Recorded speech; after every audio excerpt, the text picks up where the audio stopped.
Unique success point के platform पे मैं जुनैद इब्राहिम आपका एक बार फिर से स्वागत करता हूं। आज मैं फिर लेके आया हूं वही अपना 15 मिनट 15 सवाल 15 मिनट 15 सवाल, जिसमें हम देश और दुनिया में होने वाली ताज़ा तरीन घटनाओं के बारे में चर्चा करते हैं। मैं आपको एमसीक्यूज देता हूं, 15 मिनट में 15 सवाल देता हूं और उसके सही जवाब आपको कमेंट बॉक्स में टाइप करने होते हैं। ऐसे ही अब चलते हैं पहले सवाल की तरफ। पहला सवाल, विश्व में हथियारों का सबसे अधिक आयात कौन सा देश करता है? आयात कहते हैं इंपोर्ट करना, यानी कि किसी चीज को खरीदना।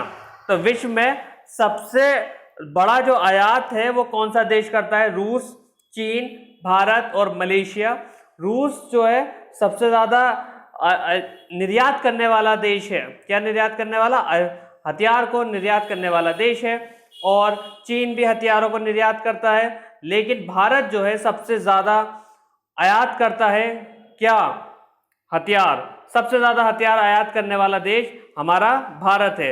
अब भारत की जो खासियत है, तो इसका ऑप्शन सी क्या है? भारत। और ये किसने बताया? ये बताया सिप्री। किसने बताया? सिप्री एक संस्था है, स्टॉकहोम एजेंसी है एक स्टॉकहोम की, उसने बताया 2000 जो विश्व में सबसे इस वक्त जो सबसे ज्यादा हथियार जो है आयात कर रहा है वो भारत कर रहा है। और इसने इस पे सेकंड नंबर पे सऊदी अरेबिया खरीदता है हथियार, थर्ड पे इजिप्ट खरीदता है, फोर्थ पे ऑस्ट्रेलिया खरीदता है और फिफ्थ नंबर पे चाइना है। चाइना कौन से नंबर पे? 5वें नंबर पे है। लेकिन उससे पहले कई और देश हैं, जिसमें सऊदी अरेबिया सेकंड नंबर पे है, थर्ड पे इजिप्ट है, फोर्थ पे ऑस्ट्रेलिया है और फिफ्थ पे आपका चाइना है। तो इसका प्रश्न एक बार फिर, विश्व में सबसे अधिक आयात करने वाला देश कौन सा है? तो इसका जो आंसर है, इसका आंसर है हमारा भारत। ऑप्शन सी भारत इसका सही जवाब है। अगले प्रश्न की जानिब चलते हैं। अगला प्रश्न, फीफा विश्व कप 2022 की मेजबानी कौन सा देश करेगा? फीफा विश्व कप 2022 की मेजबानी कौन सा देश करेगा? और इसके लिए आपको एक बात मैं फिर से बता दूं कि भारत ने भी इस 2022 विश्व कप की मेजबानी के लिए जो है रनर अप रहा था, कोशिश की थी, लेकिन किसी सूरत से वो कामयाब हम नहीं हो पाए। लेकिन जिस देश ने इसकी मेजबानी करने का जिम्मा अपने हाथों में लिया है, उसका नाम है कतर। Option A Qatar. क्या नाम है? ऑप्शन ए कतर इसका नाम है। विश्व में जो है विश्व cup 2012 FIFA 2022 FIFA world cup की मेजबानी जो है आपका कतर करेगा। क्या करेगा? कतर। Option A Qatar. प्रश्न नंबर 3 की तरफ चलते हैं। एयर इंडिया का नया अध्यक्ष कौन बना है? जिसको हमने पिछली बार भी इस क्वेश्चन को किया था, दोबारा से, क्योंकि मोस्ट इंपोर्टेंट क्वेश्चन है और बहुत ज्यादा इस वक्त पूछा जा रहा है। विश्व का सबसे इस विश्व में जो है एयर इंडिया का बहुत अपनी रसूख है और मिशन गंगा को भी एयर इंडिया ने बहुत ज्यादा सहयोग करा है। तो इसके अध्यक्ष किसे बनाया गया है? इसके अध्यक्ष बनाया गया है आपके एन चंद्रशेखरन को बनाया गया है। किसे बनाया गया है? एन चंद्रशेखरन को बनाया गया है, जो कि सिंगापुर बेस्ड कंपनी में काम करते थे। अब वो एयर इंडिया के नए अध्यक्ष बनेंगे। एयर इंडिया के नए अध्यक्ष। चलते हैं चौथे प्रश्न की जानिब। चौथा प्रश्न ये अब आपकी स्क्रीन पे आ चुका है। बाफ्टा। अब बाफ्टा किसे कहते हैं पहले ये सुन लीजिए। बाफ्टा, जिसका प्रश्न हमने पिछली बार भी किया था, बाफ्टा जो है किस देश में आयोजन किया जाता है या किस देश में बाफ्टा के पुरस्कार दिए जाते हैं? तो बाफ्टा का जो बी है, बाफ्टा का बी जो है वो ब्रिटिश के लिए आता है। किसके लिए आता है? ब्रिटिश के लिए आता है। तो जाहिर सी बात है, जब बाफ्टा का बी ब्रिटिश के लिए आता है तो कौन सा देश है जो इसकी मेजबानी करता हुआ नजर आया? वो है option C Britain. Option C Britain इसका सही जवाब है। अगले प्रश्न नंबर 4 की तरफ चलते हैं। प्रश्न नंबर 4, इसको भी हम एक बार कर चुके हैं, दोबारा से महत्वपूर्ण प्रश्न है इसलिए इसको हम दोबारा कर रहे हैं। विश्व उपभोक्ता दिवस, वर्ल्ड कंज्यूमर डे। विश्व उपभोक्ता दिवस का मतलब क्या होता है? विश्व उपभोक्ता दिवस का मतलब होता है वर्ल्ड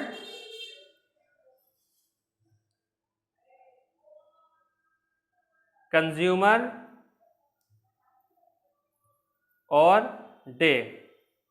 वर्ल्ड कंज्यूमर डे कब मनाया जाता है? तो वर्ल्ड कंज्यूमर डे जो मनाया जाता है वो मनाया जाता है आपके 15 मार्च को। कब मनाया जाता है? 15 मार्च को वर्ल्ड कंज्यूमर डे पूरे विश्व में मनाया जाता है। प्रश्न नंबर 5 के बाद चलते हैं प्रश्न नंबर 6 की तरफ। डिजिटल शॉपिंग में वैश्विक निवेश 2021 में भारत का रैंक क्या था? यानी कि जो डिजिटल शॉपिंग में जो निवेश करते हैं डिजिटल मार्केटिंग में, उसमें इंडिया का जो रैंक थी वो कौन सी थी? तो हिंदुस्तान की जो रैंक थी वो सेकंड नंबर पे थी। कौन सी थी? सेकंड नंबर पे हिंदुस्तान की ये वाली रैंक थी। आगे चलते हैं अगले प्रश्न की तरफ। और लगभग इस प्रश्न को आगे जाने से पहले मैं आपको बता दूं, लगभग 8 बिलियन डॉलर, कितने? 8 बिलियन डॉलर की जो है भारत ने इसमें निवेश करा था। इसमें फर्स्ट नंबर पे यूएसए है। फर्स्ट नंबर पे कौन है? फर्स्ट नंबर पे इस फंड में इन्वेस्ट करने वाला फर्स्ट नंबर पे यूएसए है। सेकंड पे जो है आपका इंडिया है। थर्ड पे इंडिया और चाइना, थर्ड पे जो है यूके है। थर्ड पे क्या है? यूके। चाइना और इंडिया जो है वो सेम सेकंड नंबर पे हैं, दोनों संयुक्त रूप से सेकंड नंबर पे हैं। और थर्ड पे आपका जो है ब्रिटेन है, जिसे हम यूके भी कहते हैं। क्या कहते हैं? यूके भी कहते हैं, तो वो ब्रिटेन है। याद रखेंगे ये थर्ड नंबर पे है ब्रिटेन। अगला प्रश्न है प्रश्न नंबर 6। किस शहर में भारत का पहला virtual smart grid knowledge centre का उद्घाटन किया गया? पहला नॉलेज सेंटर का उद्घाटन किया गया। तो इसके ऑप्शन है मैसूर, मुंबई, लखनऊ या चंडीगढ़। मैसूर, मुंबई, लखनऊ या चंडीगढ़। तो इसके अंदर जो मैसूर जो है बेसिकली वो मैसूर नहीं है, वो मनेसर है। क्या है? मनेसर जी, मनेसर। तो ऑप्शन हो गए आपके, किस देश में भारत का पहला virtual smart grid knowledge centre का उद्घाटन किया गया? ये मिनिस्ट्री ऑफ पावर ने मनेसर में, कहाँ पर? मनेसर में इसका क्या किया गया? उद्घाटन किया गया मनेसर के अंदर। प्रश्न नंबर 7 की तरफ चलते हैं। यूक्रेन रूस में हो रहे युद्ध के कारण भारत ने यूक्रेन से अपना दूतावास को किस देश में शिफ्ट कर लिया है? ये बात सभी लोग जानते हैं कि ज़्यादातर देशों ने अपने दूतावास जो हैं यूक्रेन में बंद कर दिए हैं, क्योंकि राजनीतिक अस्थिरता के कारण और युद्ध के कारण वहाँ पर जो अराजकता फैली हुई, इससे डरकर बहुत से देशों ने अपने दूतावासों को या तो बंद कर दिया है या किसी दूसरे देश में शिफ्ट कर दिया है। तो इसी दूसरे देश में शिफ्ट जो किया है वो भारत ने भी अपना दूतावास शिफ्ट कर दिया है, और भारत जो है वहीं से अपना मिशन गंगा जो है चला रहा है। और वो उसका ऑप्शन है option B, Poland. Option B, Poland इसका सही जवाब है। प्रश्न नंबर 9 की तरफ चलते हैं। महिला विश्व कप में सबसे ज्यादा विकेट लेने वाली किस खिलाड़ी का नाम है? सबसे ज्यादा विकेट लेने वाली खिलाड़ी। प्रश्न नंबर 9 है, महिला विश्व कप में सबसे ज्यादा विकेट लेने वाले रिकॉर्ड किस खिलाड़ी ने अपने नाम किया है? तो इसमें ऑप्शन दे रखे हैं झूलन गोस्वामी, हरमनप्रीत कौर और दीप्ति शर्मा या पूजा शर्मा। तो इसका सही जवाब जो है, वैसे तो इसका सही जवाब बहुत ही सिंपल है, ज़्यादा बच्चों को पता होगा, झूलन गोस्वामी इनका सही जवाब है। लेकिन ये बात आपको याद रखनी होगी कि झूलन गोस्वामी ने 40 विकेट लिए हैं। कितने विकेट लिए हैं? 40 विकेट लिए हैं महिला विश्व कप में, और ये प्रथम नंबर पे हैं, अभी तक पहले नंबर पे हैं। और उन्होंने ये 12 मार्च को ये इतिहास रचा, और उन्होंने आईसीसी महिला विश्व कप में इसे हासिल किया था। और इनकी उम्र जो है इस वक्त, झूलन गोस्वामी की उम्र जो 39 साल है। कितने साल है? 39 साल इनकी उम्र है। और इस उम्र में आकर भी उन्होंने जो है महिला विश्व कप में सबसे ज़्यादा विकेट, 40 विकेट हासिल करके ये अपना इसको उन्होंने इतिहास रचा। इसके लिए उन्होंने कुल मैच जो खेले वो खेले 31 मैच उन्होंने खेले। कितने मैच खेले? 31 मैच खेले। प्रश्न नंबर 9, जेंडर संवाद का आयोजन किस मंत्रालय द्वारा किया जाता है? किया गया या किया जाता है? आपको ये बात तो पता ही होगी, जेंडर संवाद, जेंडर से संबंधित जो है वो सारी जो कारगुजारियां हैं वो कौन देखता है? तो जेंडर से संबंधित जो है वो ग्रामीण विकास मंत्रालय यानी कि मिनिस्ट्री ऑफ रूरल डेवलपमेंट। कौन सा? मिनिस्ट्री ऑफ, यहाँ रूरल की स्पेलिंग जो है वो है RURAL, क्या स्पेलिंग है? RURAL, rural. Ministry of rural development है इसका सही answer, option number C, ministry of rural development. मैं आपको बता दूं कि ग्रामीण विकास मंत्रालय ने जेंडर संवाद जो है वो 15 मार्च को आयोजित किया। ग्रामीण मंत्रालय द्वारा हाल ही में जेंडर संवाद को तीसरा संस्करण था, आयोजन किया गया। मुख्य बिंदु जेंडर संवाद, दीनदयाल अन्त्योदय योजना, राष्ट्रीय ग्रामीण आजीविका मिशन और डे NRLM के तहत एक राष्ट्रीय पहल की गई। जेंडर संवाद का पहल का उद्देश्य जेंडर लेंस के साथ साथ पूरे दुनिया में डे NRLM के हस्तक्षेप पर जागरूकता पैदा करना ही जेंडर संवाद कहलाता है। तो इसका आंसर जो है वो क्या है? इसका आंसर है ministry of rural development. Answer क्या है? मिनिस्ट्री ऑफ जेंडर संवाद। जेंडर जब आ गया तो मिनिस्ट्री ऑफ रूरल डेवलपमेंट इसके तहत कार्य किया गया है। अगला प्रश्न है, क्रिकेट विश्व कप 2022 में भारतीय टीम की कप्तान कौन होंगी? जिनके बारे में अभी हमने बात की थी, झूलन गोस्वामी इसकी कप्तान है, अभी हमने बात की थी। प्रश्न सुन लीजिए एक बार, प्रश्न नंबर 11 है, क्रिकेट विश्व कप 2022 में भारतीय टीम की कप्तानी कौन कर रहा है? तो क्रिकेट विश्व कप 2022 में जो कप्तानी है, कप्तानी मिताली राज जी के हाथ में है अब भी, और झूलन गोस्वामी सबसे 39 साल की हैं और उन्होंने सबसे ज़्यादा विकेट लेकर इसमें शामिल हुई हैं।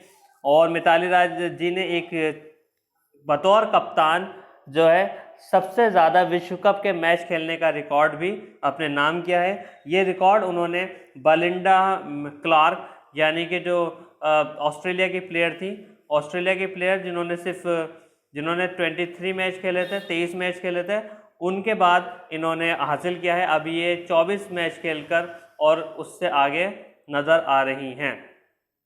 क्रिकेट विश्व कप के बाद हम चलते हैं प्रश्न नंबर 12 की तरफ, रंजीत रथ।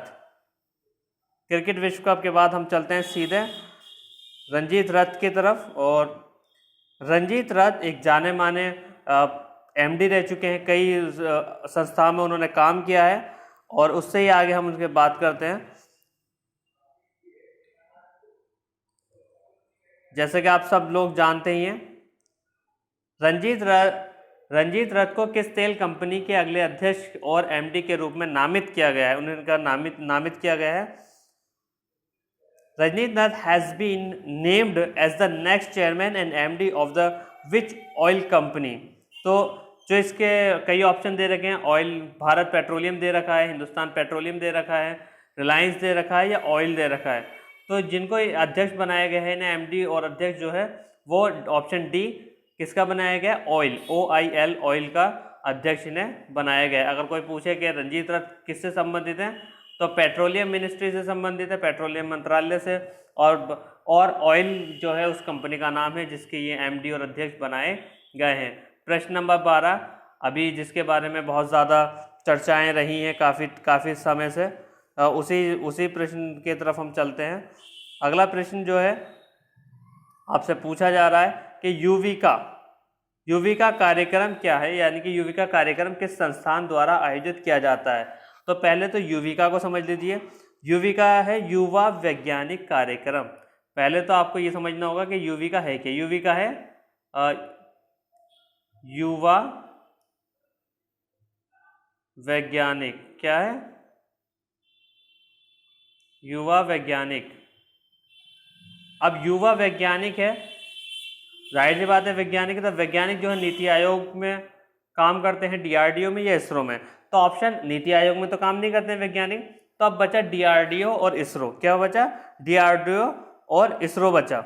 जब DRDO और इसरो बचा, लेकिन जो है इसका जो काम है, युविका का काम जो है, बेसिकली कार्यक्रम जो है वो अंतरिक्ष से संबंधित है। अब DRDO तो अंतरिक्ष से संबंधित है नहीं, अंतरिक्ष से संबंधित कौन है? इसरो संबंधित है। अंतरिक्ष से संबंधित कौन है? इसरो। ऑप्शन सी इसरो इसका सही जवाब है। युवा वैज्ञानिक कार्यक्रम, जिसे युवा वैज्ञानिक कार्यक्रम भी कहा जाता है, युविका भी कहा जाता है, के नाम से भी जाना जाता है, इसरो द्वारा प्रायोजित और भारत के अंतरिक्ष विज्ञान विभाग द्वारा वित्त पोषित एक वार्षिक अंतरिक्ष शिक्षा और प्रशिक्षण कार्यक्रम है। मुख्य बिंदु युवाओं में अंतरिक्ष प्रौद्योगिकी में शुरुआत और रुचि को प्रेरित करना इसका मुख्य उद्देश्य भारत सरकार द्वारा किया जाता है। अगला प्रश्न है आपके कंप्यूटर स्क्रीन पे और आपकी स्क्रीन पे जो है चर्चित चेहरा है इस वक्त की, क्रिकेट विश्व कप 2022 में हरमनप्रीत कौर को भारतीय टीम में किस भूमिका में शामिल किया गया है? हरमनप्रीत कौर को भारतीय जो जिस भूमिका में शामिल किया गया है तो वो एक ऑलराउंडर के तौर पे अपनी सेवाएं देती हुई नजर आएंगी। अब हम चलते हैं प्रश्न नंबर 15 की तरफ। प्रश्न नंबर 15, चार धाम परियोजना समिति का अध्यक्ष नियुक्त किया गया है। चार धाम परियोजना का अध्यक्ष किसे नियुक्त किया गया है? अब पहले तो ये समझ लीजिए चार धाम परियोजना है क्या। ठीक है, चार धाम परियोजना जो है वो जो पूरे हिमालय घाटी पे चारों धाम हैं उनको स्वतंत्र प्रभाव से आकलन करेगी और इसका मुख्य बिंदु 2019 में प्रोफेसर रवि चोपड़ा को सुप्रीम कोर्ट में दी गई उच्चाधिकार प्राप्त समिति से नियुक्त किया गया था। तो जो इसके चारधाम परियोजना समिति के अध्यक्ष बनाए गए हैं ए के सीकरी जो है सुप्रीम कोर्ट के चीफ जस्टिस भी रह चुके हैं। ए सीकरी को इसका अध्यक्ष बनाया गया है। अब हुए 15 मिनट 15 सवाल पूरे। अब चलते हैं, अब समय आ गया है आपसे विदा लेने का। मैं जुनैद इब्राहिम इस उम्मीद और इस लगन के साथ कि आप लोगों ने जो है कॉम्पिटिटिव एग्ज़ाम की तैयारियां शुरू कर दी होंगी और जल्द से जल्द आप लोग भी कॉम्पिटिटिव एग्ज़ाम में पार्टिसिपेट करने वाले होंगे। जैसा कि हमें अभी हाल ही में ज्ञात हुआ है कि उत्तर प्रदेश सरकार ने भी जो है अपनी कांस्टेबल, हेड कांस्टेबल और शिक्षक जो अपनी शिक्षा पात्रता परीक्षा के बाद जो सुपर टेट जो कहते हैं उसके भी आयोजन करने की जो है तैयारियां शुरू कर दी हैं और उच्च स्तर पे इसकी तैयारियां चल रही हैं। तो मैं गुजारिश करता हूं और मैं उम्मीद करता हूं आप सभी लोगों से कि आप लोग इस पे पैनी निगाह बनाए रखेंगे और आने वाले सुपर टेट की और जो उत्तर प्रदेश सरकार ने जो दूसरे परीक्षा घोषित किए हैं कार्यक्रम उसमें प्रतिभाग करते रहेंगे। क्योंकि जैसा कि आप लोग जानते हैं यूपीपीसीएस भी शुरू हो चुका है, यूपीपीसीएस के फॉर्म भरे जा रहे हैं। तो जिन बच्चों ने अभी तक भी यूपीपीसीएस का फॉर्म नहीं भरा है वो भर दें, क्योंकि अब यूपीपीसीएस में सिर्फ और सिर्फ ज़्यादा दिन बाकी नहीं है, 80 दिन शेष करना पड़ेगा आपको, बहुत कुछ विशेष। धन्यवाद। इस जुनैद इब्राहिम इसी के साथ आप सबसे विदा लेता है। बाय, खुदा हाफिज।